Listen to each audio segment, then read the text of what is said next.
Welcome to media debate. నేను శాలిని. కాశీబుగ్గలో తీవ్ర విషాద ఘటన చోటు చేసుకుంది. స్థానిక వెంకటేశ్వర స్వామి ఆలయంలో తొక్కిసలాట జరిగింది. ఈ ఘటనలో 10 మంది భక్తులు మృతి చెందగా పలువురికి తీవ్ర గాయాలయ్యాయి. ఏకాదశి సందర్భంగా వెంకటేశ్వర స్వామి ఆలయానికి భక్తులు భారీగా పోటెత్తారు. ఈ నేపథ్యంలోనే తొక్కిసలాట చోటు చేసుకుంది. గతంలోనూ దేశంలో ఇలాంటి ఘటనల్లో పదుల సంఖ్యలో భక్తులు మరణించారు. ఇలాంటి ఘటనలు వరుసగా జరుగుతున్న కేంద్ర రాష్ట్ర ప్రభుత్వాలు తీసుకున్న చర్యలేవి, భక్తులు నేర్చుకోవాల్సిన పాఠాలేంటి? ఇలాంటి అంశాలపై ఇవాల్టి మిడ్ డే డిబేట్లో చర్చిద్దాం. ఇక దీనికన్నా ముందు ఏపీ సీఎం చంద్రబాబు తొక్కిసలాట ఘటనపై ఏం మాట్లాడారో ఓసారి చూద్దాం. కాశీబుగ్గ టౌన్లో ఒక ప్రైవేటు వ్యక్తి వెంకటేశ్వర దేవాలయాన్ని కట్టాడు. అక్కడి నుంచి కార్తీక మాసం ఈరోజు చాలామంది అక్కడ దర్శనానికి వెళ్ళిపోయారు. కనీసం ఆయన చేసినప్పుడు పోలీసుకు కూడా చెప్పలేదు. చెప్పుంటే పోలీస్ ప్రొటెక్షన్ పెట్టి ఎక్కడికక్కడ కంట్రోల్ చేసేవారం. అది చేయని దానివల్ల అక్కడ వచ్చిన వాడు కూడా ఒక ఆర్డర్ ప్రకారం లేకుండా, క్రమశిక్షణ లేకుండా 9 మంది తొక్కిడికి గురయ్యి చనిపోయే పరిస్థితికి వచ్చారు. 5 మందికి ఇంజరీస్ కూడా అయినాయి. ఇది చాలా బాధాకరం. నేను ప్రతి ఒక్క ప్రాణాన్ని కాపాడుకోవాలని అనేక ప్రయత్నాలు చేస్తూ ఉంటే కొంతమంది ప్రైవేటు వ్యక్తులు ఇలాంటి కార్యక్రమాలు చేయడం చాలా బాధాకరం. దీన్ని నేను చాలా తీవ్రంగా ఖండిస్తున్నా.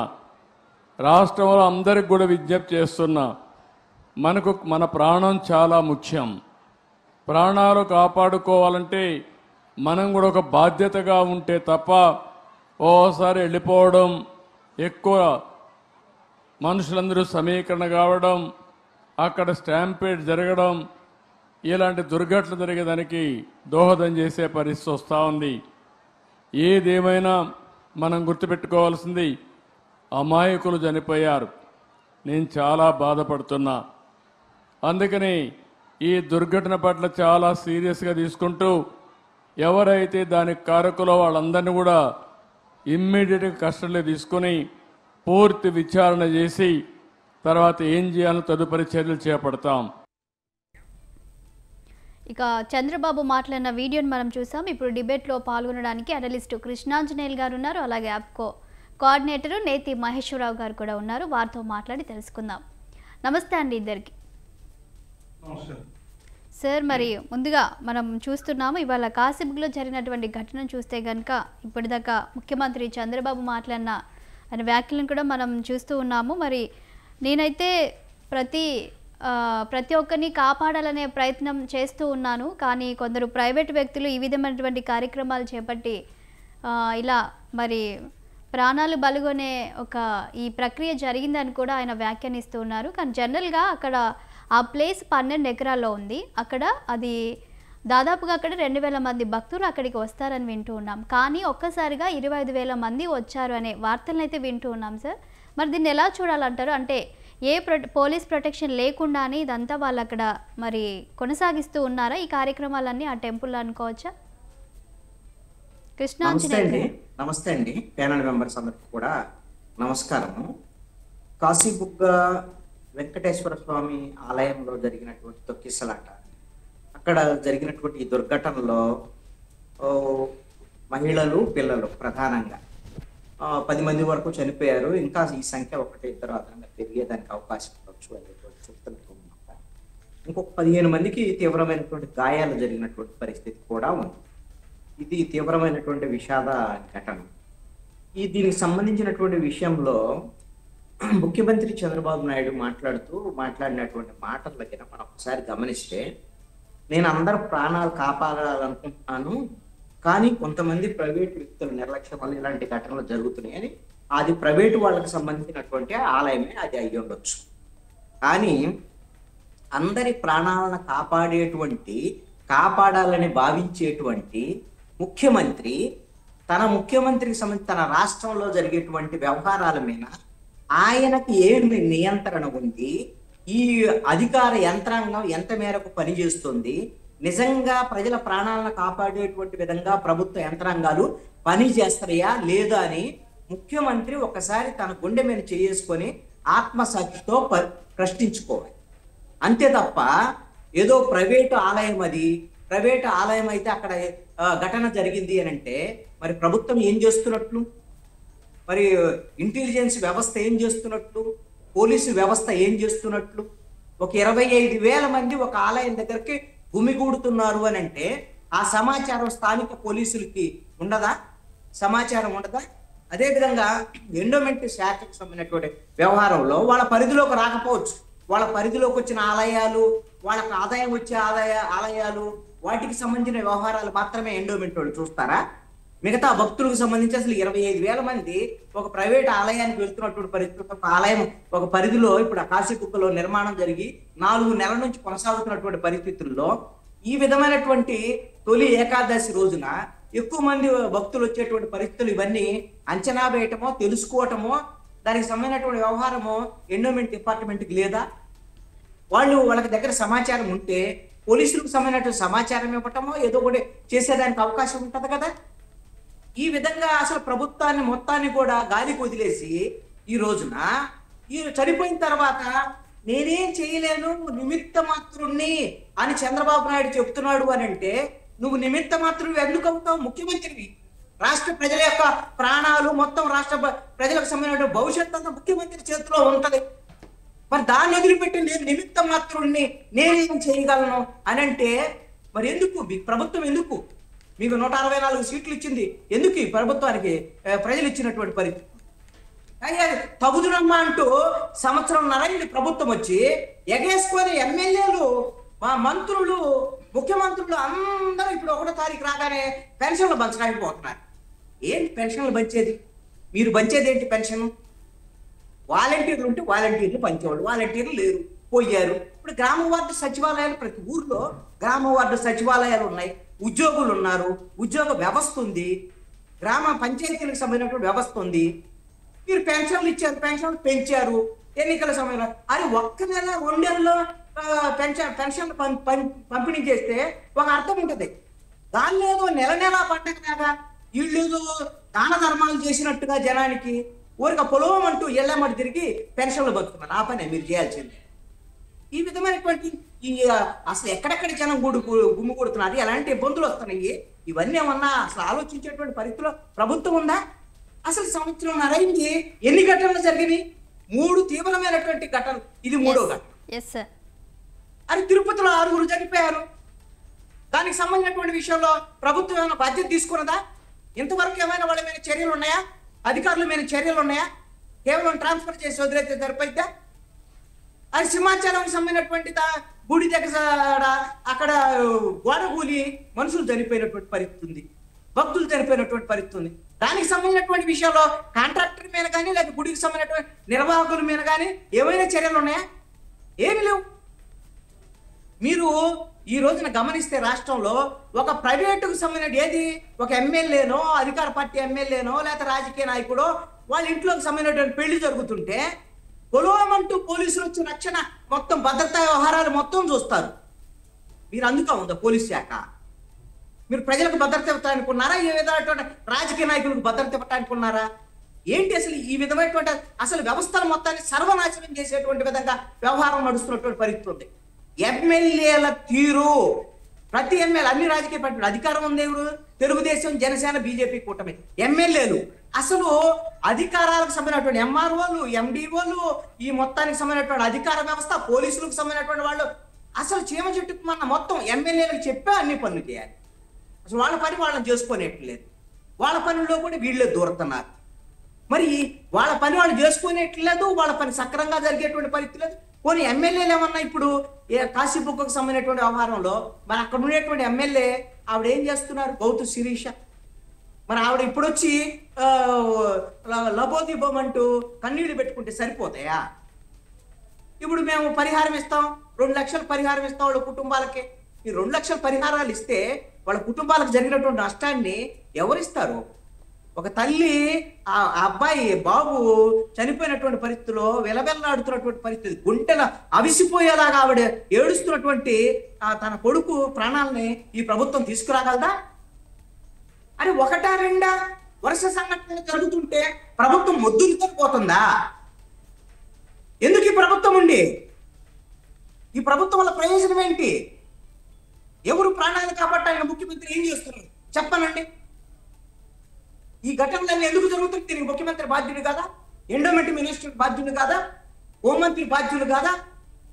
ఒక్క ఘటన జరిగినప్పుడు సంబంధిత అధికారుల మీద, సంబంధిత వ్యక్తుల మీద కఠినమైనటువంటి చర్యలు తీసుకుంటే ఇంకొక ఘటన జరిగిద్దా? ఇది ప్రైవేట్ వాళ్ళకి సంబంధించినటువంటి దాన్ని అని అన్నాం. ప్రైవేట్ వాళ్ళకి సంబంధించినటువంటి విషయంలో వాళ్ళు ఎండోమెంట్కి సంబంధం లేకుండా, ఎండోమెంట్కి ఇన్ఫర్మేషన్ లేకుండా ఆ విధమైనటువంటి ఒక తొలి ఏకాదశి రోజున ఈ విధమైనటువంటి ఒక భక్తులందరినీ వచ్చేసి అది ఒక కమర్షియల్ కార్యక్రమంలాగా పెట్టేసి చేస్తుంటే ఏం చేస్తున్నారు? అధికార యంత్రాంగం ఏం చేస్తుంది? ప్రతి ఊర్లో, ప్రతి గ్రామంలో వార్డుకు సంబంధించినటువంటి వ్యవహారాల దగ్గర నుంచి అధికార యంత్రాంగం ఈ రోజున గ్రామ స్థాయి వరకు ఉన్నారు. గ్రామ వార్డు సచివాలయ వ్యవస్థ వచ్చిన ఆ వ్యవస్థలకు సంబంధించినటువంటి వ్యవహారంలో ప్రతి అంశాన్ని, మారుమూల ప్రాంతాల్లో జరిగేటువంటి విషయాలను కూడా పరిశీలించి అప్పటికప్పుడు ఉన్నతాధికారులకు తెలియజేసేటువంటి వ్యవస్థ ఉంది. కానీ ఆ వ్యవస్థ ఏం చేస్తుంది? ఈ రోజున మొత్తాన్ని తీసుకొచ్చేసి అందరిని ఈ రోజున 1వ తారీఖు వచ్చారు. 1వ తారీఖే పెన్షన్లు పంపకపోతే 2 రోజులు పంచుతారు, 3 రోజులు పంచుతారు, 5 రోజులకు పంచుతారు పెన్షన్లు. ఏం దానివల్ల నష్టం? ఈ విధమైనటువంటి ప్రచార యావదప్ప ప్రజలకు సంబంధించినటువంటి ప్రాణాలని ఈ రోజున పట్టించుకునేటువంటి పరిస్థితి, ప్రజల యొక్క ప్రాణాలను కాపాడేటువంటి పరిస్థితి ఉందా అని నేను అడుగుతాను. ఖచ్చితంగా దీనికి అసలు ఎవరైనా బాధ్యత వహించేటువంటి వాళ్ళు ఎవరన్నా ఈ రాష్ట్రంలో ఉన్నారా? ఏ మంత్రి అయినా ఉన్నాడా? మొన్న రోడ్డు యాక్సిడెంట్ సంబంధించినటువంటి విషయంలో ట్రావెల్స్ బస్సు తగలబడి 20 మంది చచ్చిపోతే దానికి ఎవరు బాధ్యత వహించారు? ఎవరన్నా బాధ్యత వహించారా? ఏమైనా కఠినమైన చర్యలు ఉన్నాయా? రోడ్ ట్రాన్స్పోర్ట్ మినిస్టర్ ఏమన్నా రాజీనామా చేశాడా? కనీసం బాధ్యతను ప్రకటించాడా? సింహాచలం సంబంధించినటువంటి ఘటనలో ఆ రోజున హోంమంత్రి ఉన్నాడు, మంత్రి ఉన్నారు, ఆ రోజున గుడిలో మిగతా మంత్రులు ఉన్నారు, అందరూ ఉన్నారు. అందరూ చూస్తుండగా వాళ్ళు ఏమో గుడిలో ఉన్నారు, బయట భక్తులు చచ్చిపోయారు. ఏమైనా బాధ్యత వహించారా? అయితే ఈ ప్రభుత్వానికి ఏంటి అంటే సోషల్ మీడియాలో ఎవరు ప్రభుత్వానికి వ్యతిరేకంగా మాట్లాడుతున్నారు, ఎవరు విమర్శలు చేస్తున్నారు, ఈ ప్రభుత్వం తప్పులు ఉంటే ఎవరు ఎత్తి చూపుతున్నారు, వాళ్ళ మీద ఏం కేసులు పెడదాం, వాళ్ళని ఎలా బెదిరిద్దాం, ఎన్ని బెదిరిస్తారు, ఎంతమంది చేస్తారు? మీరు అసలు 1 సంవత్సరంన్నర అయిపోయిన తర్వాత ఇంకా రాజకీయాలే, ఇంకా వైఎస్ఆర్ కాంగ్రెస్ పార్టీ గురించి చెప్తారు. వైఎస్ఆర్ కాంగ్రెస్ పార్టీ యొక్క లోపాల గురించి అసలు 11 సీట్లు వచ్చినాయి, వాళ్ళు దేని మూలలో కూర్చున్నారు, వాళ్ళ ప్రతిపక్ష హోదా కూడా లేదు. అసలు వాళ్ళ గురించి ఎందుకు మాట్లాడుతున్నారు? వాళ్ళ గురించి ఎందుకు పట్టించుకుంటున్నారు? మీ పని ఏంటి అసలు? ఈ రోజున ఈ రాజకీయాలు చేయటమా? ఈ రోజున చూస్తున్నాం సోషల్ మీడియాలో అట ఎక్కడెక్కడ గూగుల్ డేటా సెంటర్ మిగతా వాటి మీద ఏ విధమైన ప్రచారాలు చేస్తారు, వాళ్ళ మీద ఇంతమంది మేము కేసులు పెట్టాం అని పోలీసులు ఒక ప్రకటన చేస్తారు. ఈ ప్రచారాలు ఏ వాస్తవం ఏదో అవాస్తవం ప్రజలకు తెలుసు. మీరు దాన్ని ప్రత్యేకంగా ఈ ఖండనలు ఇవ్వటం, కేసులు పెట్టడం ఇదే పని? పోలీసుల పని ఇదే? అధికార పక్షానికి ఒత్తాసు పలుకుతూ పోలీసులు ప్రతిపక్షాల మీద ఎవరైతే ప్రభుత్వం మీద తప్పులు ఎత్తి చూపుతారో వాళ్ళ మీద కేసులు పెడుతూ, వాళ్ళ మీద దాడులు చేస్తూ, ఈ రోజున పొలిటికల్ పాసులకి జీవుజూరు అంటూ ఈ రోజున పోలీసులు మొత్తం బానిసగిరి చేస్తూ ప్రజల యొక్క ప్రాణాలను గాలిలో కలిసేటువంటి విధంగా చేస్తారు. మీరు అక్కడ రాశిబుక్కకు సంబంధించినటువంటి విషయంలో ఒక పోలీసు శాఖ, అక్కడ ఉన్నటువంటి పోలీస్ స్టేషన్ వాళ్ళ బాధ్యత ఏంటి? వాళ్ళకేమన్నా పోలీసులు అయ్యా మేము ఇక్కడ గుడిలో జరుగుతుంది 25,000 మంది వస్తారు అది వాళ్ళకి చెబితే ఏమన్నా వెళ్ళి ఇన్విటేషన్ ఇస్తే వాళ్ళు వస్తారా? అదే ఆ పోలీస్ డ్యూటీ. పోలీస్ డ్యూటీ ఏంటి? ఎక్కడ జనాభా గుమిగూడుతున్నారు, ఎక్కడ ప్రమాదాలు జరుగుతున్నాయి, ఏ విధమైనటువంటి ఘర్షణలు వచ్చేటువంటి అవకాశం ఉంది, ప్రాణాలకు నష్టం చెందినటువంటి వ్యవహారం ఏంటి, శాంతి భద్రతలు అదుపు తప్పేటువంటి పరిస్థితి ఏంటి అనేటువంటిది వేగుల ద్వారాగా తెలుసుకొని, సమాచారం తెలుసుకొని, ముందస్తు భద్రతా ఏర్పాట్లు, ప్రజలకు సంబంధించినటువంటి భద్రతే ప్రామాణికంగా పనిచేయాల్సినటువంటి పోలీసులు ఈ రోజున వాళ్ళ పనిని వాళ్ళు చేసుకోనికుండా మొత్తం అధికార యంత్రాంగం చుట్టూ అధికారులందరూ కూడా, ఉద్యోగులందరూ కూడా, పోలీసులందరూ కూడా, ఎమ్మెల్యేలు, రాజకీయ నాయకులు, వాళ్ళ భద్రత, వాళ్ళకి సంబంధించినటువంటి వాళ్ళ ప్రైవేట్ కార్యక్రమాలు, వాటికి సంబంధించినటువంటి వ్యవహారాలు ఇటు ఊరేగింపులు చేస్తారు. ఇదేనా ప్రభుత్వం అంటే? అసలు చంద్రబాబు నాయుడు 4వసారి ముఖ్యమంత్రి అయ్యాడు. అసలు ఈ ప్రభుత్వం మీద, ఈ పాలన మీద చంద్రబాబు నాయుడు పాలనేనా అసలు ఇది అనేటువంటిది? నేను 95లో మొట్టమొదటిసారి ముఖ్యమంత్రి అయినటువంటి చంద్రబాబు నాయుడు పాలన దగ్గర నుంచి ఇది 4వసారి ముఖ్యమంత్రి. దాని మీద దగ్గర నుంచి చూస్తున్నాం. అసలు పాలన మీద కనీసమైనటువంటి పట్టు. ఇప్పుడు ఏదో మొన్న తుఫాను వచ్చింది, మీరు జాగ్రత్తలు తీసుకున్నారు కదా, మరి మిగతా వీటి సంగతి ఏంటి? కాదని ఎవరు అంటలా, మంచి పని చేసినప్పుడు మంచి అంటారు. అరే దానికేం ప్రచారం ఏం చేసుకుంటే అది మీ డ్యూటీయే, మీరు డ్యూటీ ప్రకారంగా చేశారు, అయినా సరే అప్రిషియేట్ చేస్తున్నారు. మరి దీని సంగతి ఏంటి? ఇది ఎందుకు జరిగింది అని అంటే ఇది నిర్లక్ష్యం కాదు, ఇది నేరపూరితమైనటువంటి నిర్లక్ష్యం, ప్రభుత్వ వైఫల్యం. 1-2 ఘటనలు జరిగినప్పుడు, తిరుపతి జరిగినప్పుడు, సింహాచలం జరిగినప్పుడు జాగ్రత్తలు తీసుకొని ఉంటే, ప్రభుత్వం గిన బాధ్యతగా వ్యవహరించి ఉంటే ఈ ఘటన జరిగేది కాదు. ఈ 10 మందికి సంబంధించినటువంటి మృతి ఇది ప్రభుత్వం చేసినటువంటి హత్య. ఇది మామూలు దుర్ఘటన కాదు, దుర్ఘటన సంఘటన ఇది కానే కాదు, ప్రభుత్వ హత్య. దీని మీద హత్య కింద హత్య నేరం కింద కేసులు నమోదు చేయాల్సినటువంటి అవసరం ఉంది. ఎవరు దీనికి బాధ్యులు? లోకల్ పోలీసులు బాధ్యులు కాదా? ఎండోమెంట్ వాళ్ళకి సంబంధించినటువంటి వాళ్ళ ఇన్ఫర్మేషన్ ఏంటి? అక్కడ గ్రామానికి సంబంధించినటువంటి వాళ్ళకి సంబంధించినటువంటి పంచాయతీకి సంబంధించినటువంటి అధికారులు, లేక గ్రామ వార్డు సచివాలయానికి సంబంధించినటువంటి అధికారులు, వాళ్ళ పాత్ర ఏంటి? వాళ్ళు ఏం చేస్తారు? వాళ్ళకి సమాచారం ఎవరా? అధికారులకు సమాచారం ఇస్తే రెస్పాండ్ అయినటువంటి పరిస్థితి లేదు ఈరోజు. ముఖ్యమంత్రి దీనికి బాధ్యత వహించాలి, హోంమంత్రి బాధ్యత వహించాలి, ఎండోమెంట్ మినిస్టర్ బాధ్యత వహించాలి. మీ ముసలి కన్నీళ్లు కారిస్తే ప్రజలు హర్షించేదానికి అవకాశం లేదు. చంద్రబాబు నాయుడు నేను నిమిత్త మాత్రుని, మనమేం చేయగలం అనేటువంటి విధంగా మాట్లాడేటువంటి మాటలు సరైనటువంటి కాదు. మీకు చేత కాకపోతే, పాలన చేత కాకపోతే మీరు మా వల్ల రావట్లేదని దిగిపోండి. లేకపోతే మీకు 164 సీట్లు ఇచ్చారు ప్రజలు. రైట్. మహేశ్వరరావు గారు మీరేమంటారండి? ఏపీలో ఇది 3వ ఘటన జరగడం, మరి దీనిపై మీరేమంటారు?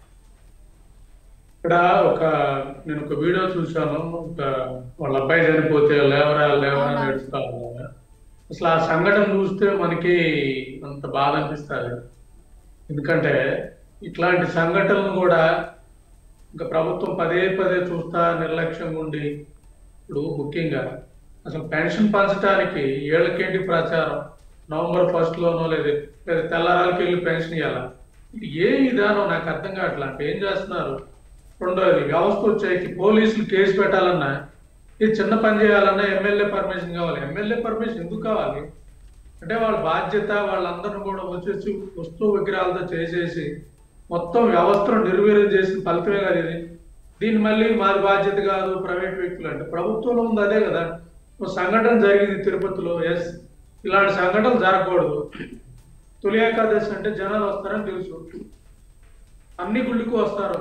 అన్ని గుళ్ళకు వచ్చినప్పుడు ఆ సమాచారం తీసుకొని పోలీసులు పెట్టి క్యూ లైన్ పెట్టేసి, అవసరమైతే పిల్లలు వృద్ధులు ఎవరైతే ఉన్నారో వాళ్ళని వెయిట్ చేయించే విధానం, ఇవన్నీ చేయాలి.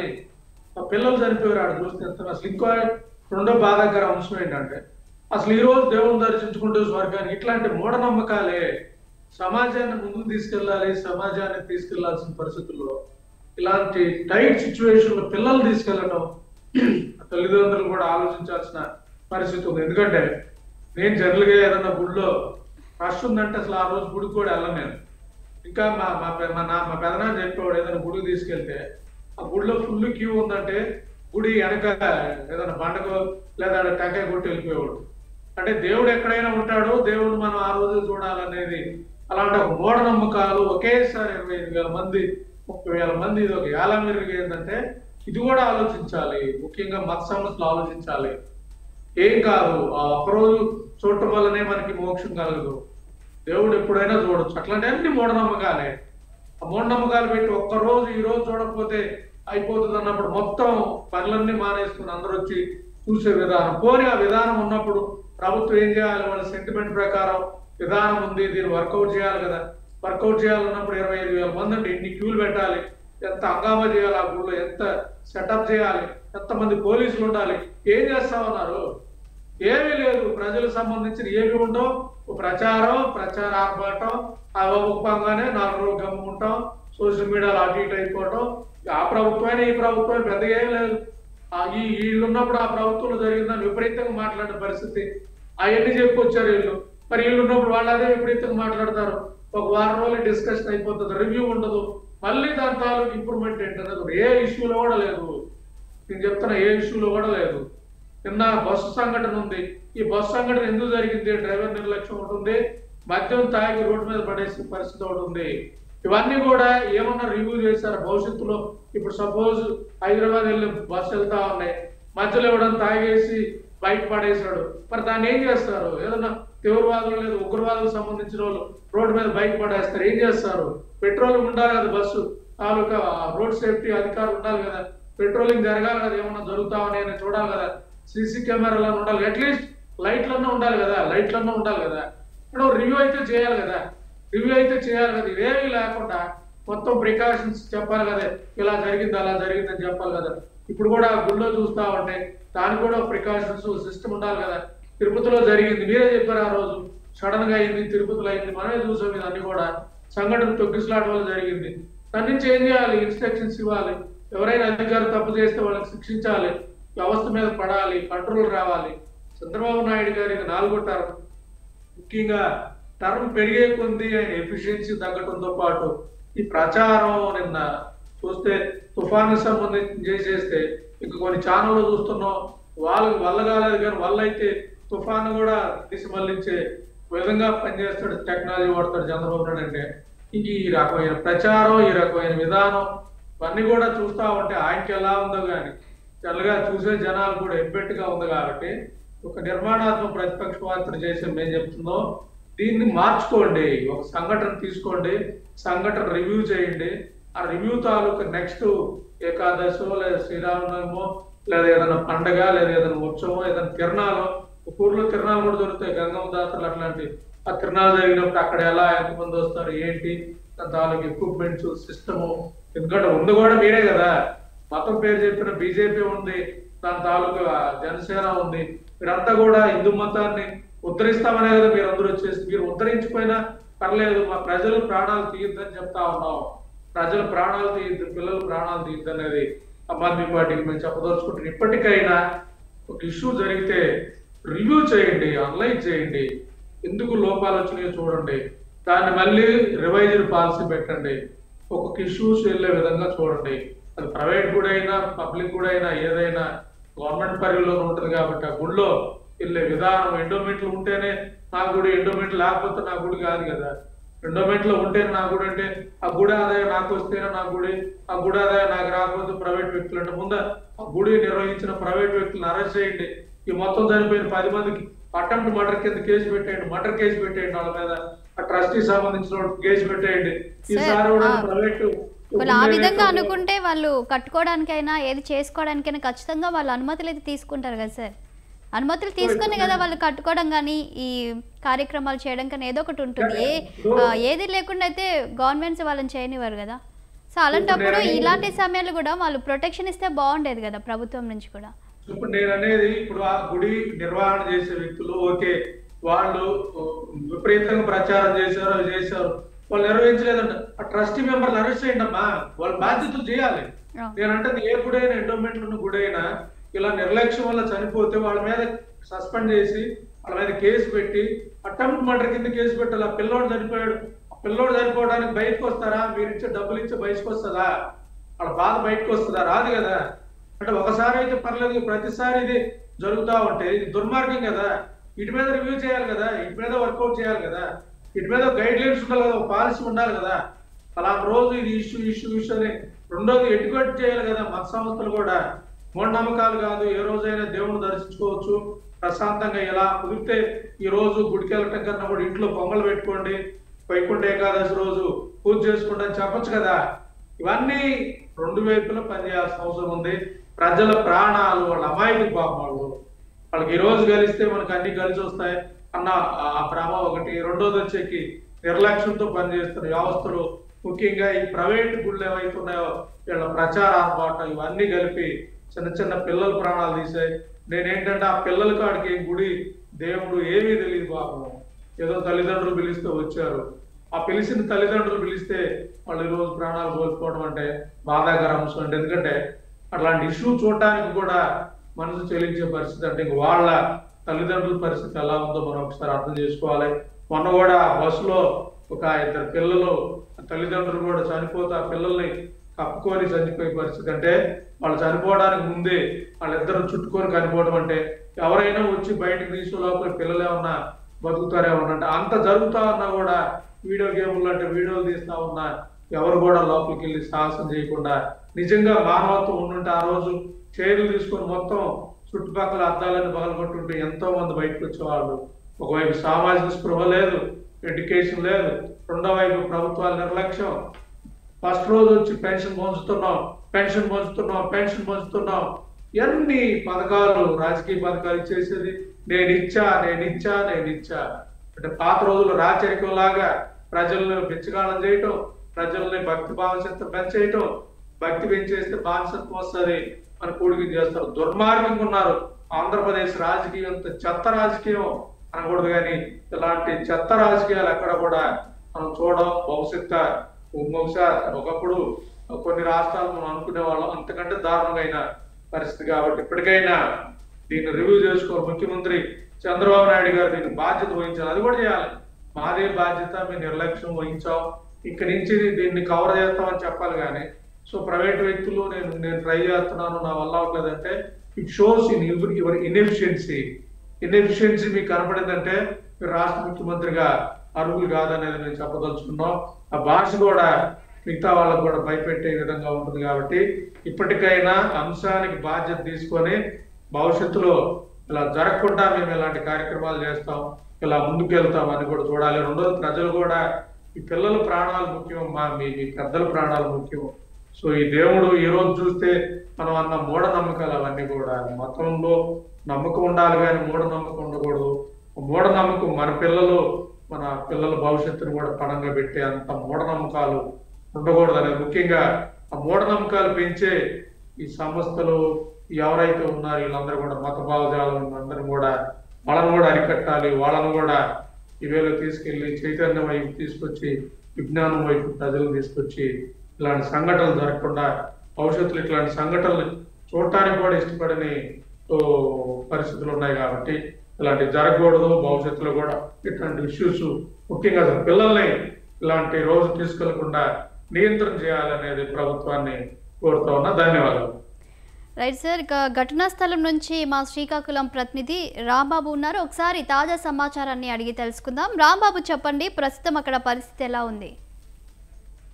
రాంబాబు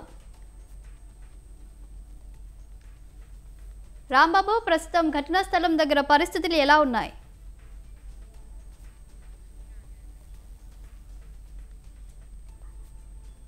వీడియో ఆన్ చేయండి రాంబాబు గారు. రైట్, చెప్పండి Rambabu.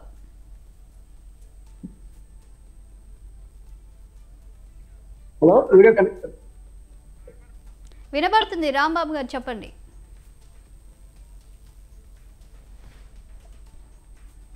Hello, audio check. Yes Rambabu, వినిపిస్తుంది. ప్రస్తుతం అక్కడ పరిస్థితులు ఎలా ఉన్నాయి? సహాయక చర్యలు ఇంకా కొనసాగుతున్నాయా? పోలీసులు ఏమంటున్నారు?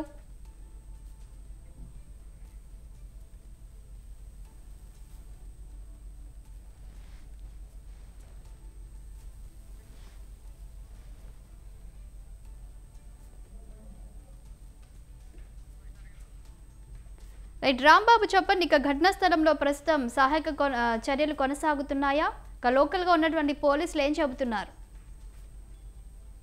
ఏదైతే ఈ దుర్ఘటన జరిగిందో దానికి సంబంధించినటువంటి పరిస్థితులు అయితే ఎప్పటికప్పుడు అయితే అధికారులు అయితే అప్రమత్తమయ్యారు.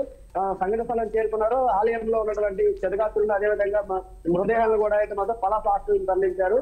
ఎవరైతే చెడ్డగాత్రులు ఉన్నారో వాళ్ళైతే మెయిన్ మెరుగైన వైద్యం కోసం అయితే మాత్రం వాళ్ళకి శ్రీకాకుళం రిమ్స్ హాస్పిటల్ తరలించారు. మరికొంతమంది విశాఖపట్నంలో కేజీఎస్ కూడా తరలించే ప్రయత్నం చేస్తున్నారు. ఎవరైతే మృతులు ఉన్నారో మృతులకైతే ఇప్పటికే పలాస హాస్పిటల్ వచ్చినట్టు పోస్ట్ మార్టం జరుగుతుంది.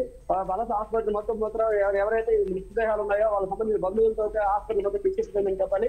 మెరుగైన వైద్యం కోసం చెడ్డగాత్రులు మాత్రం శ్రీకాకుళం రిమ్స్ తరలించారు. చెప్పండి. ఇంతకీ ఏకాదశి రోజు మరి ఇంతమంది ప్రజలు వస్తున్నారు, మరి ఆలయ నిర్వాహకులు ముందుగానే మరి వీరి ప్రజలకి ఏమైనా సౌకర్యాలు ఏర్పాటు చేశారు అక్కడ? మరి పోలీస్ ప్రొటెక్షన్ ఏమైనా తీసుకున్నారా? అంటే వాళ్ళు ఎంతమంది వస్తారని ఎక్స్పెక్ట్ చేశారు? దాదాపుగా అక్కడున్న ఆ టెంపుల్ని బట్టి 2000 మంది మాత్రమే వస్తారు. కానీ ఈరోజు ఏకాదశి సందర్భంగా మరి భక్తులు 25,000 వరకు వచ్చారు అనే వార్తలు వింటూ ఉన్నాము. నిర్వాహకులు ఏమంటున్నారు? ఆలయ నిర్వాహకులు ఏదైతే దుర్ఘటన జరిగిందో ఈ దేవాలయ నిర్మాణంలో పూర్తిగా ప్రైవేట్ ఆదాయం నడుస్తుంది. ముకుంద పండ అనే ఒక వృద్ధుడు ఎవరైతే ఉన్నారో ఒక 80 సంవత్సరాలు పైబడి ఒక వయసు ఉన్నటువంటి వృద్ధుడు ఈ ఆలయాన్ని అయితే మాత్రం తన సొంత స్థలంలో తనకు ఉన్నటువంటి ఒక 15-16 ఎకరాలటువంటి కొబ్బరి తోటలో అయితే మాత్రం ఈ దేవాలయాన్ని అయితే నిర్మించారు. ఎందుకంటే గతంలో ఆయన ఏదైతే తిరుమల దేవస్థానం వెళ్ళారో తిరుమల దేవస్థానంలో దర్శనం ఆయనకి బాగా లభించకపోవడంతో ఉన్నటువంటి దీంతో ఆయన శ్రీకాకుళంలో ఉన్నటువంటి తమ సొంత ఏదైతే స్థలంలో ఈ దేవాలయాన్ని నిర్మించడంతో పాటు గత 4.5 సంవత్సరాల నుంచి అయితే ఈ ఆలయ నిర్మాణ పనులు జరుగుతున్నాయి.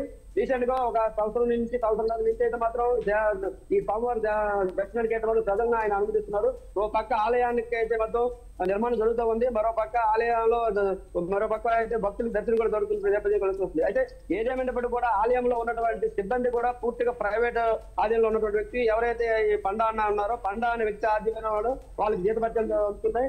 ఏదేమైనప్పుడు అంటే ఏదైనా ప్రతిరోజు మాత్రం ఈ దేవాలయానికి అయితే మాత్రం ఒక 1000-1500 మంది అయితే మాకు వస్తున్నారు. ఈ రోజు ఏకాదశి కావడం అదేవిధంగా ఈ కార్తీక మాసంతో పురస్కరించుకున్న నేపథ్యంలో ఊహించిన రీతిలో ఏకంగా మహిళలు అధిక సంఖ్యలో రావడంతో వాళ్ళు కూడా అంటే అక్కడ ఉన్నటువంటి సిబ్బంది కూడా అతి తక్కువ మంది ఉంటారు. వెళ్ళడానికి ఒక లైన్, రావడానికి ఒకే లైన్ కాబట్టి అందులో ఎప్పట్లా జరుగుతుంది అనేది మాత్రం వాళ్ళు ఒక అంచనాలో ఉన్నారు. ఈలోగా ఊహించిన రీతిలో ఇది జరగడంతో అయితే మాత్రం ఈ ప్రమాదం పంపించండి అని చెప్తుంది. రాంబాబు, ఇంతకీ క్షతగాత్రుల యొక్క పరిస్థితి ఎలా ఉంది? అలాట్లే ఉన్నాం. ప్రస్తుతం అయితే మాత్రం 9 మంది అయితే మరణించారు. వాళ్ళైతే మాత్రం పలాస ఆసుపత్రిలో అయితే వాళ్ళ గడ్బడులు ఉన్నాయి. మరో 9 మందికి అయితే మాత్రం తీవ్ర గాయపడ్డారు. మెరుగైన వైద్యం కోసం వాళ్ళు శ్రీకాకుళంలో ఉన్నటువంటి ప్రభుత్వ ఆసుపత్రులు కొంతమంది తరలించారు. ఇంకా సీరియస్ గా ఇంజూర్ అయినటువంటి ఎవరైతే ఉన్నారో వాళ్ళని విశాఖపట్నం కేజీహెచ్ కూడా తరలించాము. వాళ్ళకి మెరుగైన వైద్య సేవలు అందించాలి అనేది ఎప్పటికీ ప్రభుత్వం నుండి ఆదేశాలు జారీ అయ్యని మాత్రం స్థానిక ఉన్నటువంటి అధికారులకి చెప్తున్నారు. మరి ఈ ఘటన జరగడంతో ఆలయ నిర్వాహకులు దీనిపై ఎలా స్పందిస్తున్నారు? వాళ్ళు ఏం చెప్తున్నారు? ఎవరైతే ఆలయ నిర్వాహకులు ఒక వ్యక్తి ఆధీనంలో నడుస్తుంది, అతను కూడా వయోవృద్ధుడు కాబట్టి ఆయన నేను నాకున్నటువంటి స్వయంగా ఉన్నటువంటి నా ధనంతో నేను కట్టి ఉన్నాను, నా ఉన్నటువంటి ప్లేస్ లో కట్టి భక్తులకు దర్శనాలు పెట్టాను తప్ప ఇందులో వాళ్ళు ఎటువంటి సంఘటనలు జరుగుతాయని నేను ఊహించలేదు. భక్తులు వస్తున్నారు, దర్శనం చేసుకుని వెళ్తున్నారు అనేది అయితే ఆయన మాటలు అయితే వినిపిస్తున్నారు. ఇలా జరగడం నేనేమైనా తప్ప ఆయన వాదనలు అయితే మాత్రం ఆయన సమాధానం కూడా అట్టి వస్తుంది. ఏదేమైనప్పుడు కూడా ఇటువంటి పండగ పర్వదినంలో ఈ భక్తులు తాకిడి ముందు అంచనా వేసి ముందుకుండా స్థానికంగా ఉన్నటువంటి పోలీస్ సిబ్బంది కింద తెలియజేసి ఉండాలి, లేదనుకుంటే అధికారుల కింద తెలియజేసి ఉంటే వాళ్ళకి ప్రత్యేకమైనటువంటి బందోబస్తు ఇచ్చి ఆలయంలో భక్తులు నియంత్రించే పరిస్థితి ఉండేది. కానీ అటువంటి ఏమీ ముందస్తు చర్యలో భాగంగా అక్కడ ఉన్నటువంటి ఆలయ ప్రధాన అర్చకులు కావచ్చు, లేకపోతే ఆలయ నిర్మాణకర్త కావచ్చు, ఎవరు ఇటువంటి నిర్ణయం తీసుకోకపోవడం, ముందస్తుగా సమాచారం ఇవ్వకపోవడమే ఈ దుర్ఘటన జరిగిందనేది మాత్రం అక్కడ ఉన్నటువంటి అధికారులు చెప్తున్నారు. ఇదే జరిగినటువంటి ఘటనపై జిల్లా ఎండోమెంట్ అధికారి ఎవరైతే ఉన్నారో పట్నాయక్ గారు కూడా ఆలయాన్ని పరిశీలించారు. ఆలయంలో మొత్తం దర్యాప్తు చేసిన తర్వాత ఆయన చెప్తున్నటువంటి విషయం కూడా ఇంతమంది ఒకేసారి భక్తులు వస్తారు, ఎలాంటి గాయం జరుగుతుందని ఊహించినా లేదు, ఇంతమంది జనాభా వస్తారని ముందు కూడా మాకు సమాచారం ఇచ్చినా సరే ఏదో బందోబస్తు ఏర్పాటు చేసి ఈ అఘాయిత్యానికి కారణం కాకుండా ఇలాంటి ఘటన జరగకుండా ముందస్తుల్లో భాగంగా చర్య తీసుకునే వాళ్ళం అనేది మాత్రం వాళ్ళు కూడా వాళ్ళు ఇబ్బందిగా వ్యక్తం చేస్తున్నారు. Right, thank you Rambabu. Right, Krishnanjaneyulu గారు, మనము ఒకసారి కనుక చూసినట్లయితే దేశంలో 10 నెలల్లో 6 అతిపెద్ద తొక్కిసలాట ఘటనలు జరిగాయి. మరి ఈ ఘటనలు ఇన్ని జరుగుతున్నా కూడా ఒకవైపు కేంద్ర రాష్ట్ర ప్రభుత్వాలు తీసుకున్న చర్యలేంటి, మరోవైపు భక్తులు నేర్చుకోవాల్సిన పాఠాలేంటి? ఇక్కడ మనం చూస్తున్నాము బందోబస్తు ఎక్కువగా ఉండడం తొక్కిసలాటకి ఎక్కువగా దారి తీస్తున్నాయి. తిరుపతిలో కూడా టికెట్స్ కోసమని తొక్కిసలాటతో ప్రజలు ఎందుకని వారికి అవేర్నెస్ రావట్లేదు అనుకోవచ్చా? అంటే ఇంకా అవేర్నెస్ రావాలి అనుకోవచ్చా? మీరు చెప్పినట్లుగా ఇప్పుడు ఆంధ్రప్రదేశ్లో 3 తీవ్ర పెద్ద ఘటనలు జరిగినప్పుడు దేశవ్యాప్తంగా 6 జరిగాయి.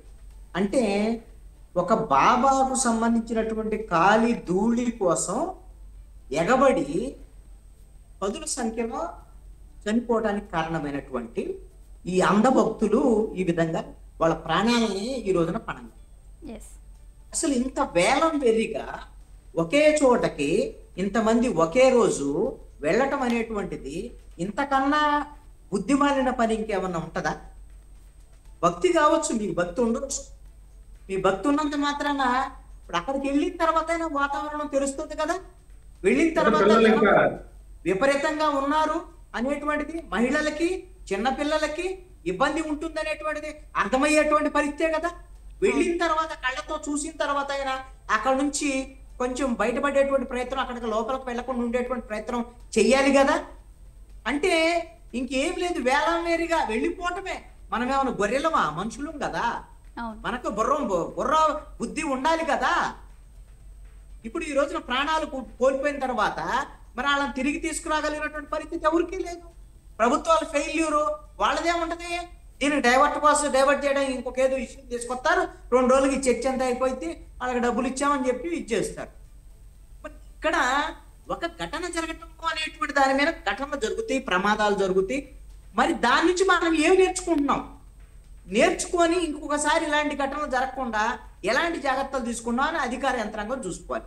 జనాభాకు కూడా కొంచెం జాగ్రత్త వహించాలి. మీరు ఒక్కసారి గమనించండి, 85 ఏళ్ల వయో వృద్ధుడు ఆయన గుడి కట్టాడు, ఆయన దగ్గర డబ్బులు ఉన్నాయి, ఆయన 12 ఎకరాల పొలం ఉంది.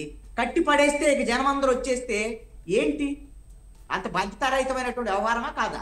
నువ్వు 85 ఏళ్ళు వృద్ధుడు, నీ దగ్గర డబ్బులు ఉన్నాయి, గుడి కట్టావు, నీ చేత కాదు, నువ్వు 85 ఏళ్ళు ఉన్నాయి, నువ్వు పాలక మండలి దానికి సంబంధించినటువంటి నిర్వహణ కమిటీ ఎవరో ఒకడు ఎల్లయ్యో పొల్లయ్యో ఆ ఊర్లో ఎవరో ఒకటి ఉంటారు కదా, ఆ విధమైనటువంటి భక్తి భావాలు కలిగినటువంటి వాళ్ళు ఒక 10 మందో 20 మందితోనో ఒక కమిటీ వేయాలి కదా, బాధ్యత కదా ఇది. ఆ కమిటీ వేస్తే వాళ్ళందరూ ఇచ్చి వాలంటీర్గా ఉండి భక్తులు వచ్చేటువంటి సమయంలో ఏర్పాటు చేస్తారు. ఇప్పుడు ఆ గుడి యొక్క వ్యవహారాన్ని చూస్తే ఆ గుడి ఫస్ట్ ఫ్లోర్ లో దేవుడు ఉంటాడు, కింద నుంచి 20 మెట్లు ఎక్కి వెళ్ళాలి. వెళ్ళేదానికి వచ్చేదానికి ద్వారం వేరువేరుగా ఉండాలి. ఒకవేళ ప్రమాదం తొక్కిసలాట జరిగితే ఇంకొక మార్గం నుంచి బయటపడేటువంటి మార్గం ఉండాలి. అదే విధంగా బారికేడ్లు ఏర్పాటు చేయాలి. చుట్టూ ప్రహరీ ఉంటే ఒకవేళ జనాభా అధికంగా ఉన్నారనుకోండి, ఒక నిర్ణీత సమయం జనాభా అంతా నిండిపోయారు అనుకున్నప్పుడు బయట మెయిన్ గేట్ దగ్గర గేటు వేసి నిలుపుదల చేసి ఉన్నటువంటి లోపల ఉన్నటువంటి భక్తులు మొత్తం దర్శనం చేసుకున్న తర్వాత వాళ్ళు తిరిగి వెళ్ళిన తర్వాత మళ్ళీ వీళ్ళని వదిలిపెట్టాల్సినటువంటి మినిమం బాధ్యత. ఇది కనీసమైనటువంటి నిర్వహణ కదా. ఇది నాకు డబ్బులు ఉన్నాయి, నేను గుడి కట్టేశాను, జనానికి ఇదంతా దేవుడు చూపించేస్తున్నాడు అని చెప్పేసి అంటే సరిపోయిద్దా? 85 ఏళ్ళు వృద్ధుడు ఆయన అంటే నేరం చేశాడు ఆయన. ఈ రోజున నేరం చేశాడు, 10 మంది చచ్చిపోవటం కారణం ఆయన. ఎండోమెంట్ వాళ్ళు వచ్చి చెప్తున్నారట ఏమనంటే, వీళ్ళకి సమాచారం ఇస్తే అంట, ఉత్తరం రాసి ఆహ్వానం ఇస్తే అంట, ఇక్కడ ఎంతమంది వస్తున్నారని అంటే వాళ్ళు ఏర్పాట్లు చేసేవాళ్ళంట. ఇప్పుడు పోలీసులు కానీ లేకపోతే ఎండోమెంట్ వాళ్ళు కానీ వేల మంది ఒక ప్రాంతానికి వస్తున్నటువంటి పరిస్థితి ఉన్నప్పుడు వాళ్ళకేం సమాచారం ఉంటుందా? తెలుసుకోరా? ఏ విధంగా ఇప్పుడు ఈ రోజున సోషల్ మీడియా వ్యవస్థ, అదే విధంగా మేము డ్రోన్లు ప్రయోగిస్తున్నాం, మాకు ఆర్టిఫిషియల్ ఇంటెలిజెన్స్ ద్వారా సమాచారం సేకరిస్తున్నాం అని చెప్పేటువంటి పోలీసులు ఎక్కడికి పోయారు? పోలీసులు ఒక్క పోలీస్ అంటే ఒక్క పోలీస్, ఈ రోజున ఒక్క పోలీసు లేదు అక్కడ. ఎవరు బాధ్యత? ఎస్పీ, జిల్లా ఎస్పీకి సంబంధించినటువంటి వ్యవహారంలో మీకు పోలీసు శాఖ అంటే కేవలం ఏదో ఘర్షణ జరిగితే సినిమాల్లో లాగా అంతా అయిపోయి కొట్టుకున్న తర్వాత వెళ్ళే పోలీసులా? ఇప్పుడు కూడా అలాంటి పోలీసులేనా ఉండేది? ఇంకా చచ్చిపోయిన తర్వాత వెళ్ళినటువంటి పోలీసులా ఉండేది? నిఘా వ్యవస్థ ప్రతి ఊరిలో చీమ చిట్టుక్కుమన్నా సరే ఏమి జరుగుతుంది దీన్ని అంచనా వేసేటువంటి పరిస్థితి పోలీసు వ్యవస్థ ఉండాలి. అలాంటి వ్యవస్థ అంటే పోలీసులు ఆ గ్రామాల్లో ఉండేటువంటి 3-4 డిపార్ట్మెంట్లకు సంబంధించినటువంటి ఉద్యోగులు ఉంటారు. మీకు వార్డు సచివాలయ వ్యవస్థ వచ్చిన తర్వాత ఒక ఊర్లో 16 మంది ఉద్యోగులు, 16 మంది ఉద్యోగులు. వీళ్ళ మధ్య సమన్వయంగా ఉంటే వాళ్ళలో పోలీసు వ్యవస్థకు ఆ సమాచారం అందించే వాళ్ళు కూడా ఉంటారు. మహిళా పోలీసులతో సహా గ్రామాలకు సంబంధించిన వ్యవస్థ, అలాంటి వ్యవస్థ ఉంది. మరి వాళ్ళందరూ ఇప్పుడు ఏం చేస్తున్నారు? వాళ్ళకి సంబంధించినటువంటి పరిస్థితి ఏమిటి? కనీసమైనటువంటి ఏమన్నా అలాంటి ఏర్పాట్లకు సంబంధించినటువంటి వ్యవహారం ఉందా? ఇప్పుడు అందరూ ఇప్పుడు ఎలివేషన్స్ ఎవరి వాళ్ళు ఏంటంటే, అదిగో ముఖ్యమంత్రి సీరియస్ గా రెస్పాండ్ అయ్యాడు, ఇదిగో ప్రధానమంత్రి రెస్పాండ్ అయ్యాడు, ఇదిగో 2 లక్షలు ఇచ్చేస్తున్నాడు, ఇదిగో నారా లోకేష్ వచ్చేస్తున్నాడు. ఎందుకు ఇప్పుడు వచ్చి 10 మంది చచ్చిపోయిన తర్వాత మీరు వచ్చి ఏం చేస్తారు? మొసలి కన్నీళ్లు కాల్చుతారు, వాళ్ళకి సంబంధించినటువంటి మరి డబ్బులు ప్రకటిస్తారు. ఏంటి దీనివల్ల ప్రయోజనం? ఇది ఎంత అవమానకరమైనటువంటి పరిస్థితి ఇది ప్రభుత్వానికి. ఇంతకన్నా అవమానకరమైనటువంటి పరిస్థితి అసలు ప్రజలకు సంబంధించినటువంటి ప్రభుత్వం అనేది కొనసాగుతుంది అనేటువంటిది లేకుండా పోయింది అసలు. దీనికి కారణం ఒకటే అండి, మొత్తం రాజకీయమయమైనటువంటి వ్యవహారం పాలనని గాలికి వదిలేసినటువంటి వ్యవహారం. పాలన అంటే ఏమి లేదు, ఈ పథకాలు ఇవ్వటము, వాటికి సంబంధించినటువంటి ప్రచారం చేసుకోవటం, లేదంటేనేమో ఇక 5 ఏళ్ల పాటు తెలుగుదేశం జనసేన వైసీపీ వాళ్ళ మీద ఉన్నట్టు వైసీపీ వాళ్ళు తెలుగుదేశం జనసేన మీద విమర్శ చేయటం, బీజేపీ వాళ్ళు విమర్శ చేయటం. ఇదేనా పని ఇంకా వీళ్ళకి? మీరు అక్కడ గుడికి సంబంధించినటువంటి వ్యవహారంలో అన్ని కోణాలలో క్షేత్రస్థాయి నుంచి అన్ని తప్పులే జరిగాయి. కనీసమైనటువంటి ఒక కుటుంబము, మీరు గమనించండి, ఒక పెళ్లి చేస్తే ఒక ఈవెంట్కు సంబంధించినటువంటి వ్యవహారంలో అసలు జనం ఎంతమంది వస్తారు, వస్తే వాళ్ళ వెహికల్స్ ఎటువైపు పెట్టాలి, వచ్చినటువంటి ప్రజలందరూ ఏ రూట్లో వస్తారు, మళ్ళీ తిరిగి ఎలా వెళతారు, ఒకవేళ ఎక్కడికైనా ఒత్తిడికి గురైనటువంటి పరిస్థితి ఉంటే అక్కడ ఏ విధమైనటువంటి ఇబ్బందులు వస్తాయి, వచ్చినటువంటి వాళ్ళకు మంచినీళ్ళ పరిస్థితి ఏమిటి, వాళ్ళకి కావాల్సినటువంటి చిన్న చిన్న ఆహారానికి సంబంధించినటువంటి పరిస్థితి ఏమిటి, అసలు ఈ గాలి వెలుతురు అనేటువంటిది ఉందా లేదా, ఇవి కనీసమైనటువంటి ఒక కార్యక్రమం నిర్వహించేటప్పుడే ఇన్ని రకాలుగా ఆలోచిస్తామే. మీరు ఇప్పుడు మీ రాంబాబు అనేటువంటి రిపోర్టర్ చెప్పిన దాని ప్రకారం రోజుకు 1500 నుంచి 2000 మంది వస్తున్నారు. మరి ఇప్పుడు తొలి ఏకాదశి, కార్తీక పౌర్ణమికి సంబంధించిన కార్తీక మాసానికి సంబంధించినటువంటి మొదటి శనివారం. మరి ఇప్పుడు ఆ విధమైనటువంటి భక్తులు వస్తున్నారనేటువంటి అంచనా వాళ్ళకి ఆ విధమైనటువంటి నిర్వాహకులకు ఉండాలా అక్కర్లేదా? ఉండాలి కదా. మరి అలాంటిది లేదు అని అంటే మీకెందుకు గుడి? ఇంకా మీరెందుకు అంత జనాన్ని చంపటానికే? మీరు ఆ గుడి కట్టే జనాన్ని చంపటానికే ఈ రోజున? ఎవరైనా దేవుడిని పెట్టేదేనికి ఆయన వాళ్ళ బాధలు ఉంటే చెప్పుకోవడానికి జనం వస్తారు. మరి ఇప్పుడు వీళ్ళు ఈయన గుడి కట్టి ఏం చేశాడు? ఇంతమంది కుటుంబాల్లో విషాదాన్ని నింపాడు. దీనికి బాధ్యుడు మొట్టమొదటి బాధ్యుడు ఆయన. ఆ తర్వాత బాధ్యతారహితంగా ఉన్నటువంటి అధికార యంత్రాంగం, పోలీసులు, ప్రభుత్వము, లోకల్ ఎమ్మెల్యే, వీళ్ళకి సంబంధించినటువంటి వ్యవహారం ఒకటండి. ఈ ప్రభుత్వం వైపు నుంచి అయితే మాత్రం ఈ సంవత్సరంన్నర కాలంలో చాలా బాధ్యతారహితంగా వ్యవహరిస్తున్నటువంటి పరిస్థితి ఉంది. ఆంధ్రప్రదేశ్ రాష్ట్రాన్ని రాజకీయాల వైపు తీసుకువెళ్ళి ప్రజాపాలన అనేది లేకుండా బస్సు పట్టించేటువంటి విధంగా వ్యవహరిస్తున్నటువంటి పరిస్థితి ఈ రోజున రాజకీయ పార్టీల వైపు నుంచి ఉంది. అధికార పార్టీలు కూడా ఆ విధంగానే వ్యవహరిస్తున్నాయి. ముఖ్యమంత్రి అటర్ ఫ్లాప్ అయినటువంటి పరిస్థితి ఈ ఘటనను బట్టి మాకు అర్థమవుతున్నటువంటి అంశము. ఈ మంత్రిత్వ మొత్తం 24 మంది మంత్రులు ఉన్నారు ముఖ్యమంత్రి కాకుండా. ఏంటి ఒకటికి సంబంధించి ఒకటి ఘటనలు పదే జరుగుతూ వెళ్తుంటే ఏంటి అసలు? దీనికి కనీసమైనటువంటి అవగాహన ఉన్న వాళ్ళు ఎవరన్నా సరే అంటే ఇప్పుడు దీనికి ఇప్పుడు ఉన్నారనుకోండి, ఇప్పుడు వెంటనే మొదలు పెడతారు. అసలు ఇప్పటికే మొదలు పెట్టి ఉంటారు. వైఎస్ఆర్ కాంగ్రెస్ పార్టీ ప్రభుత్వ హయాంలో అదిగో కందుకూరులో తొక్కిసలాట జరిగింది, అదిగో గుంటూరులో తొక్కిసలాట జరిగింది. ఆ రోజున వైఎస్ఆర్ కాంగ్రెస్ పార్టీ ఏం చేసింది అని తెలుగుదేశం వాళ్ళు మొదలు పెడతారు. ఇప్పుడు వైఎస్ఆర్ కాంగ్రెస్ పార్టీ వాళ్ళు మొదలు పెడతారు. ఇది చూడండి, చంద్రబాబు నాయుడు వస్తే మొత్తం అప్రతిష్ట, మొత్తం చంద్రబాబు నాయుడు వల్లే తిరుపతిలో, అదే విధంగా సింహాచలంలో, ఇప్పుడు ఇక్కడ వాళ్ళ వల్ల కాదు, వాళ్ళ సరైన రీతిలో పని చేయకపోవటం వల్ల, సరైన దిశలో ఆలోచించకపోవటం వల్ల, తప్పులు జరిగినప్పుడు చర్యలు తీసుకోకపోవటం వల్ల, తప్పుల్ని సమర్థించుకోవటము, ఎదుటి వాళ్ళ మీద వేయటం వల్ల జరుగుతున్నటువంటి పొరపాట్లు. కాబట్టి ఈ అధికార పార్టీలకు సంబంధించినటువంటి వాళ్ళు ఇప్పటికైనా పునరాలోచన చేసుకొని బాధ్యతాయుతమైన ప్రకటన చేయాల్సింది. ముఖ్యమంత్రి చేసినటువంటి ప్రకటన, చంద్రబాబు నాయుడు ప్రకటన పూర్తి బాధ్యతారహితమైనటువంటి ప్రకటన. రైట్. మహేశ్వరరావు గారు మీరేమంటారు? మరి ఇలాంటి ఘటనలు ఇన్ని జరుగుతున్నా కూడా మరి ఎలాంటి చర్యలు తీసుకుంటే బాగుంటుందంటారు? అలాగే మరి ప్రజల్లో కూడా ఇంకా ఎలాంటి అవగాహన రావాలి? ఎందుకంటే ఈ రోజుల్లో ప్రతి ఒక్కరి చేతిలో మొబైల్ ఉంది. ప్రపంచంలో నలుమూలలా ఎక్కడ ఏం జరుగుతుంది, ఏ యాక్సిడెంట్ జరుగుతున్నాయి అనేది అన్నీ తెలుస్తున్నాయి. దాని తర్వాత మనం ఎలా జాగ్రత్తగా ఉండాలి, ఎలాంటి ప్రికాషన్స్ తీసుకోవాలి, ఎక్కువ గుమిగూడి ప్రదేశాల్లో ఎలా ఉండాలి, ఇవన్నీ తెలుసు. ఎన్నో ఘటనలు చూస్తున్నాము.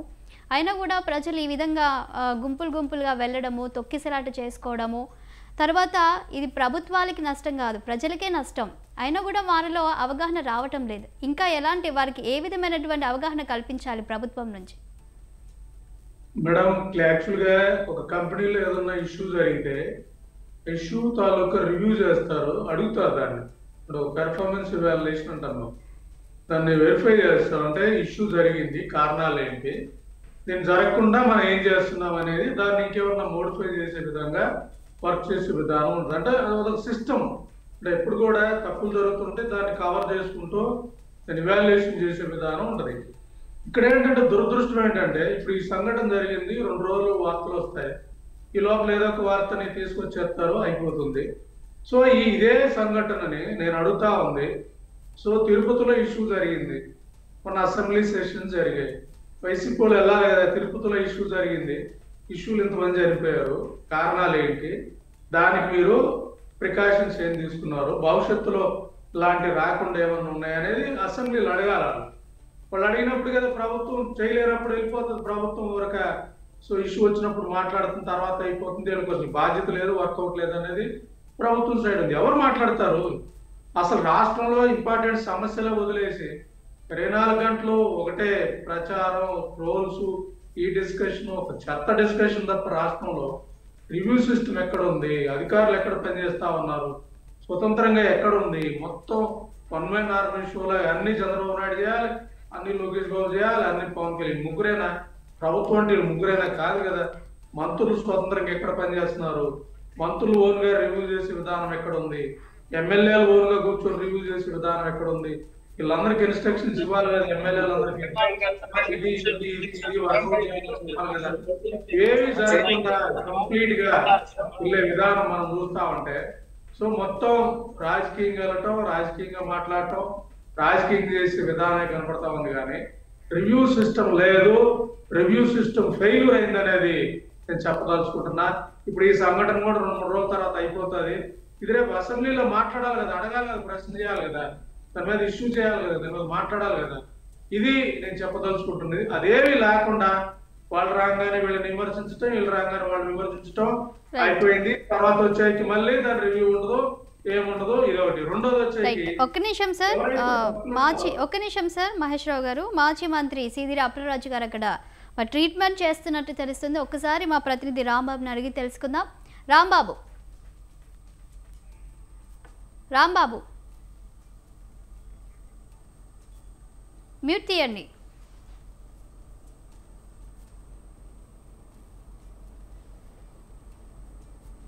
మేడం ఇంకొక పాయింట్. ఒక్క నిమిషం, వాళ్ళు అయిపోయాక మళ్ళీ మీ దగ్గరకు. ఎస్ రాంబాబు మ్యూట్లో ఉన్నారు, చూడండి ఒకసారి. నేనైతే కోరుకుంటున్నాను మిగతా వాళ్ళైతే అప్పటికి ఎవరికి రైట్. రాంబాబు మాట్లాడండి. అక్కడ మాజీ మంత్రి సీదిరి అప్పలరాజు ఉన్నట్లు తెలుస్తుంది కదా, ఈ ఘటన పైన ఏమంటున్నారు? 9 మంది చనిపోయారండి, 2 క్రిటికల్లీ ఉన్నారు, ఒక 6గురికి ఇంజరీస్ ఉన్నాయి, ఒక 3గురికి ఫ్రాక్చర్స్ ఉన్నాయి, మరికొంత. సో వాళ్ళందరూ కూడా రైట్ నో హాస్పిటల్ ఉన్నారు. మేమైతే ప్రస్తుతం అయితే హాస్పిటల్ దగ్గరే ఉండడం జరిగింది, వాళ్ళందరితో కూడా మాట్లాడడం. వన్ థింగ్ అండి, ఇది ప్రివెంటబుల్ యాక్సిడెంట్, ప్రివెంటబుల్ డిజాస్టర్. దీన్ని మనం నివారించగలిగేటటువంటి విపత్తు అని నేనైతే భావిస్తా ఉన్నాను. ఎందుచేతంటే ఈ రోజు ఏకాదశి సందర్భంగా పెద్ద ఎత్తున భక్తులు చేరుతారు అన్నటువంటి అవగాహన ఉన్నప్పటికీ, ఆలయ నిర్వాహకులు తెలియజేసినప్పటికీ, పోలీసులు ఎవరు రానప్పటికీ, మళ్ళీ ఈ రోజు ఉదయం 10 గంటలకు కూడా చాలా పెద్ద ఎత్తున భక్తులు వచ్చారు, మాకు ఆర్గనైజ్ చేయడం కష్టంగా ఉంది, మీరు రాకపోతే తొక్కిసలాట జరిగే అవకాశం ఉందని పోలీసులు తెలియజేసినప్పటికీ కూడా నోబడీ టర్న్డ్ అవుట్ అన్నటువంటిది ఆలయ నిర్వాహకులు చెప్తున్నటువంటి మాట, భక్తులు చెప్తున్నటువంటి మాట, మేనేజ్మెంట్ వాళ్ళు చెప్తున్నటువంటి మాట. ఇది నివారించగలిగేటటువంటి ఒక విపత్తు వల్ల ఈరోజు 9 మంది 10-11 మంది చనిపోయే పరిస్థితి రావడం చాలా దురదృష్టకరమని నేనైతే భావిస్తాను.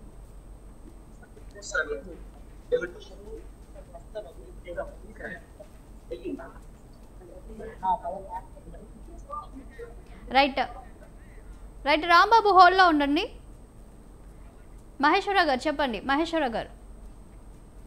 అదే మేడం, నేను చెప్పాలంటే ఇష్యూ రాగానే రాజకీయం మొదలవుతుంది, దీని మీద 3 రోజులు చర్చ ఉంటుంది అంతే.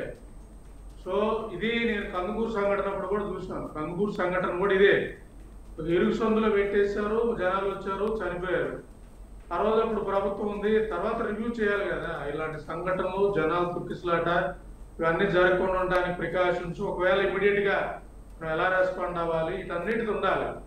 ఏమి ఉండట్లేదు. ఇదే నేను చెప్తా ఉంది. అసలు వీటి మీద చర్చ జరిగే పరిస్థితులు కూడా లేవు. వీటి మీద అసెంబ్లీలో కానీ బయట కానీ రివ్యూ కానీ అసలు ఒక సద్భువ వాతావరణంలో రూలింగ్ పార్టీ ప్రతిపక్షం అంటే తనుకోమని కాదు కదా, వీళ్ళిద్దరే ఉన్నారు, ఇది కాదు కదా. సో వెళ్ళే విధానం కంటిన్యూగా రాజకీయ వైరంతో ఏంటంటే చర్చలు రావట్లేదు, దాంతో వాళ్ళ విధానాలు డెవలప్ చేయట్లేదు, పాలసీస్ లేవు, దాని మీద కోచింగ్ చేసే వ్యవస్థ లేదు. మొత్తం ఇదే పరంపర కంటిన్యూ అవుతా ఉంది, జరుగుతూ ఉంది. ఇది ప్రభుత్వం సైడ్ మనం ఆలోచించాల్సింది. రాజకీయ వ్యవస్థ ఫెయిల్యూర్ అంటాను నేను, ప్రభుత్వం అనేది కాదు, మొత్తం సిస్టమ్ ఫెయిల్యూర్. సిస్టమ్ రీవర్క్ చేయాలి. సిస్టంలో ఒక సమస్య జరిగితే దాని తాలూకు రివ్యూ, దాని తాలూకా లోటుపాట్లు తీసుకొని కొత్త విధానం ఏం రూపొందించాం దాన్ని ప్రజల ముందు ప్రభుత్వం పెట్టాలి. ఇది చేసాం, ఇలా చేసాం, ఇలా చేసాం అని ప్రజల ఒపీనియన్ తీసుకొని కొంత వర్కౌట్ చేసే విధానం రావాలి. ఇవన్నీ రాకుండా ఈ ప్రచార యావ, ఈ డిస్కషన్, డిబేట్స్, చెత్త ఇవన్నీ కూడా ప్రజల ప్రాణాలు తీసేస్తాయి అనేది చెప్పదలుచుకుంటున్నా. ఇప్పటికైనా ప్రజలు కూడా మారాలి. ముఖ్యంగా వెళ్ళేటప్పుడు అక్కడ అంత రష్ ఉందంటే మీకు దేవుడి భక్తి ఉన్న పిల్లల్ని ఎందుకు తీసుకెళ్తున్నారు? పిల్లలు కూడా లాక్కెళ్ళి వెళ్ళిపోతున్నారు, పిల్లలు కూడా వేలమేరగా తీసుకెళ్ళిపోతున్నారు. నిన్న కూడా తమిళనాడులో చూసాం, సినిమా హీరో కోసం పిల్లల్ని తీసుకెళ్ళిపోయింది ఒక ఆవిడిద్దరిని. మళ్ళా అల్లు అర్జున్ దాంట్లో కూడా చూస్తే సినిమా రిలీజ్ రోజు మొత్తం కుటుంబాన్ని తీసుకెళ్లిన పరిస్థితి, పిల్లలు కూడా తీసుకెళ్లిన పరిస్థితి. ముందు ఆ తల్లిదండ్రులకి ఆ పిల్లల మీద ప్రేమ కూడా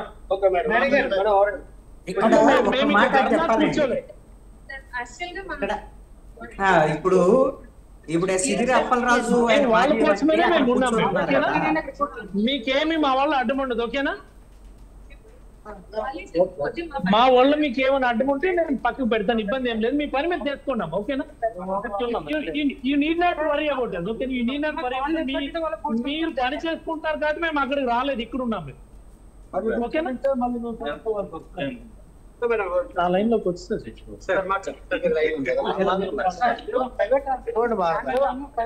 ప్రైవేట్ మీద గవర్నమెంట్ కంట్రోల్ ఉండదు, మానిటరింగ్ ఉండదట.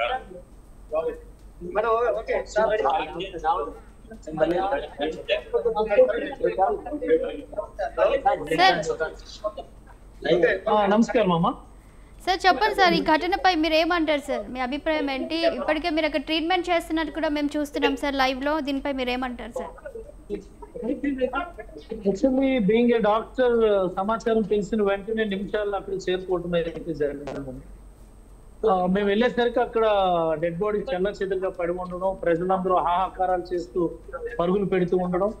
అండ్ వాస్తవానికి ఆ సందర్భంలో కూడా అక్కడ అయితే ఎవరు పోలీసులు లేరు. అక్కడ ఉన్నటువంటి కొంతమంది యువత దాన్ని వాట్ ఐ మీన్ కవర్ చేసే ప్రయత్నం చేస్తా ఉన్నారు, అంటే సపరేట్ చేసే ప్రయత్నం చేస్తున్నారు. ఆ టైంకి మేము రీచ్ అవడం జరిగింది.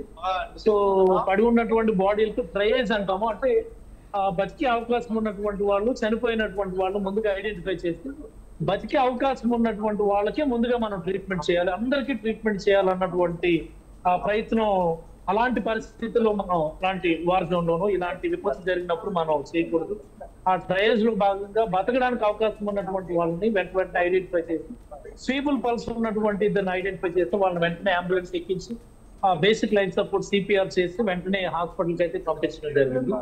వాళ్ళు ఇక్కడికి వచ్చేసరికి కొంచెం స్టేబుల్ గా ఉన్నప్పటికీ వాళ్ళకి హయ్యర్ సెంటర్ కి అయితే ఇక్కడ హాస్పిటల్ వాళ్ళు పంపించారు. ఇది వాళ్ళకి సంబంధించి.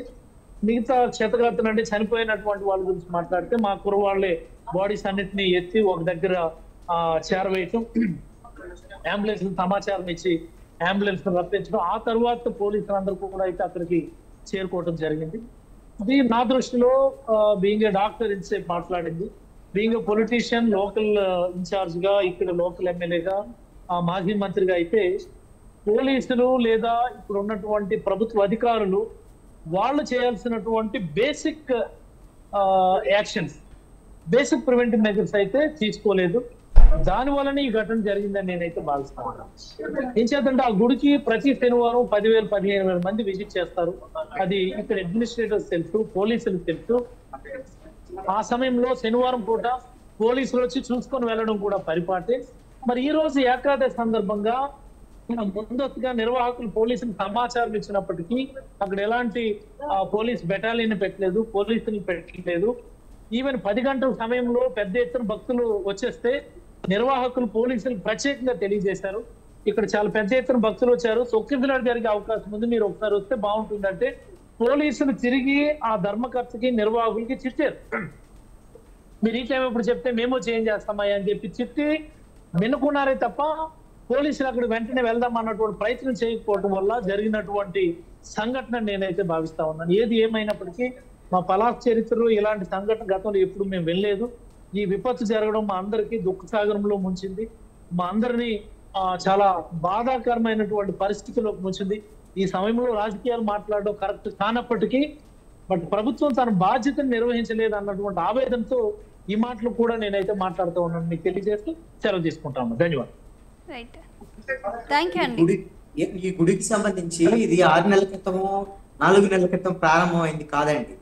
ఇప్పటి వరకు జరుగుతున్నటువంటి సమాచారం నాకు ఇప్పుడే గతంలో వచ్చినటువంటి BBC రిపోర్టుకు సంబంధించినటువంటి దాన్ని చూస్తున్నాను. 2 ఏళ్ల క్రితం దీన్ని ప్రారంభించారు.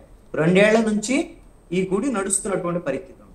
ఇప్పుడే ఇంకొక మిత్రుడు నేను అసలు ఈ వైఫల్యాలకు సంబంధించి ఎవరు బాధ్యత అనే దాన్ని సోషల్ మీడియాలో పెడితే తెలుగుదేశానికి సంబంధించినటువంటి మిత్రుడు సోషల్ మీడియాలో ఏమంటారంటే సిదిరి అప్పలరాజు అక్కడికి వచ్చాడు అంటే చూడండి దాని వెనకాల ఎంత కుట్ర ఉందో అని.